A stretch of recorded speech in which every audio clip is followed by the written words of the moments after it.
yaitu Al-Ma'un.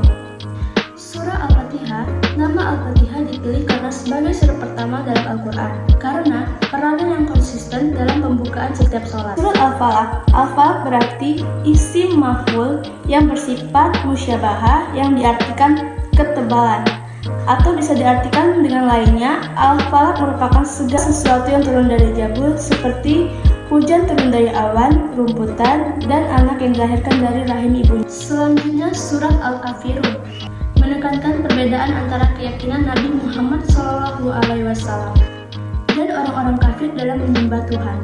Nabi Muhammad SAW diperintah untuk menegaskan perbedaan yang mendasar antara Tuhan dengan Tuhan yang lainnya. Selanjutnya yaitu surat Al-Ma'un. Disimpulkan bahwa surat Al-Ma'un menegaskan pentingnya dalam kebaikan sosial, khususnya membantu orang fakir miskin dan memberikan mereka zakat. Surah ini mengkritik orang yang bersifat egois dan tidak peduli terhadap orang sesamanya, terutama orang yang memiliki banyak harta, dengan menekankan pentingnya memberi bantuan dan menolong dalam berbentuk berbagai kesulitan. Surat ini mengajarkan nilai-nilai solidaritas dan ketaatan kepada Allah Subhanahu wa Ta'ala. Surat selanjutnya yaitu Al-Fi'il. Al-Fi'il mengisahkan tentang Ashabul Fi'il atau pasukan bergajah. Pasukan tersebut dipimpin oleh raja yang berkuasa di Yaman yang bernama Abraham Atsram. Abraham al-Atsram membangun gereja yang besar di sana. Pelaksanaan dari haji ke gereja di negaranya. Disebut juga dalam kitab tafsir bahwa Al-Fi'il menjadi salah satu bukti tentang hukuman orang-orang yang sombong. Materi yang kedua yaitu yang pertama Al-Ikhlas, dan yang kedua An-Nasr, yang ketiga Al-Kautsar, dan yang keempat Al-Fi'il, dan yang terakhir yaitu At-Tin. Surat Al-Ikhlas yang berarti keesaan Allah Subhanahu wa Ta'ala. Surat ini merupakan surat ke-112 dalam Al-Quran. Surat ini termasuk surat Makkiyah karena diturunkan dari Mekah pada masa awal kenabian Rasulullah SAW. Surat An-Nasr yang berarti pertolongan. Surat ini merupakan surat ke-110 dalam Al-Quran. Surat ini yang bersifat madaniyah yang berasal dari kota Mekah. Surat Al-Kautsar yang berarti nikmat yang banyak. Surat ini merupakan surat ke-110 dalam Al-Quran yang berarti wahyu yang diringkas untuk memancarkan berkah ilahi dan kepastian Nabi Muhammad SAW. Selanjutnya surat At-Tin. Surat At-Tin yang berisi tentang orang yang tidak mau beribadah dan akan dimasukkan ke neraka. Selain itu, Allah telah menciptakan sebaik-baiknya manusia di muka bumi ini. Sudah seharusnya manusia mensyukuri dan menjalankan kewajiban sebagai manusia, yaitu beribadah kepada Allah Subhanahu wa Ta'ala. Dan materi yang ketiga yaitu Al-Mujadilah ayat 11 dan Ar-Rahman ayat 33. Dan yang terakhir yaitu An-Nisa ayat 8. Surat Al-Mujadilah ayat 11 menggambarkan tentang perintah bagi manusia untuk menjaga adab sopan santun dalam suatu majelis pertemuan dan adab sopan santun terhadap Rasulullah SAW. Surat ini diturunkan di Madinah dan digolongkan kepada surat Makkiyah. Surat Ar-Rahman ayat 33 menggambarkan tentang keagungan terhadap Allah Subhanahu wa Ta'ala dan kekuasaannya yang tidak terbatas. Allah menyuruh jin dan manusia untuk menjelajahi bumi dan langit jika mereka mampu melakukannya. Surat An-Nisa ayat 8 menggambarkan tentang warisan. Apabila pada saat pembagian itu hadir anak-anak yatim, orang-orang miskin, maka berikan mereka harta itu sekedarnya dan ucapkanlah kepada mereka dengan perkataan yang baik. Materi yang keempat yaitu Al-Baqarah ayat 153 dan Al-Imran ayat 134 dan Al-Anfal ayat 27, dan yang terakhir yaitu Al-Ahqaf ayat 13. Surat Al-Baqarah ayat 153 mengajarkan pentingnya sabar dan sholat dalam kehidupan seorang muslim.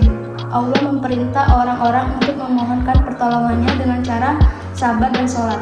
Surat Al-Imran ayat 134 menunjukkan karakter orang yang bertakwa, seperti orang yang suka berinfak, orang yang menahan amarah, dan yang terakhir yaitu suka berbuat baik. Surat Al-Kahf ayat 13 menjelaskan tentang pentingnya istiqomah dalam keyakinan seseorang muslim. Istiqomah adalah sikap yang teguh dalam pendirian dan konsisten dalam beramal. Surat Anfal ayat 27 Allah memperintah dua prinsip. Yang pertama yaitu larangan yang berkhianat yang ditujukan kepada mereka yang percaya kepada Allah Subhanahu wa Ta'ala.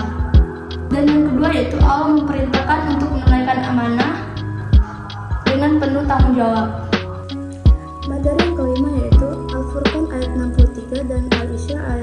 27, dan yang terakhir yaitu An-Nahl ayat 114. Al-Furqan ayat 63 menekankan bahwa pentingnya bersikap dan berinteraksi dengan baik terhadap orang lain, bahkan ketika dihadapi dengan perilaku yang tidak baik.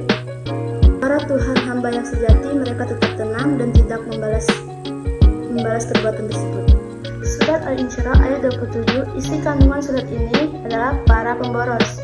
Bagi para pemboros adalah termasuk saudara-saudara setan, dan setan itu sangat ingkar kepada Tuhannya. Yang dimaksud pemboros ialah orang yang menghambur-hamburkan uangnya demi kepentingan untuk maksiat. Surat An-Nahl ayat 114 yang berisi tentang sebab apa yang dimakan akan mempengaruhi perangai dan karakter seseorang, mewajibkan untuk umatnya memakan makanan yang halal dan baik. Terakhir yaitu Al-Maidah ayat 90-91 dan Az-Zumar ayat 53 dan Al-Imran ayat 159 dan yang terakhir yaitu Al-Hujurat ayat 13. Surat Al-Maidah ayat 90-91 menegaskan tentang hukum bagi para pejudi dan minuman keras di dalam Islam. Dalam ayat tersebut, Allah Subhanahu wa Ta'ala telah menjelaskan tentang larangan dan hukuman bagi orang-orang yang terkait.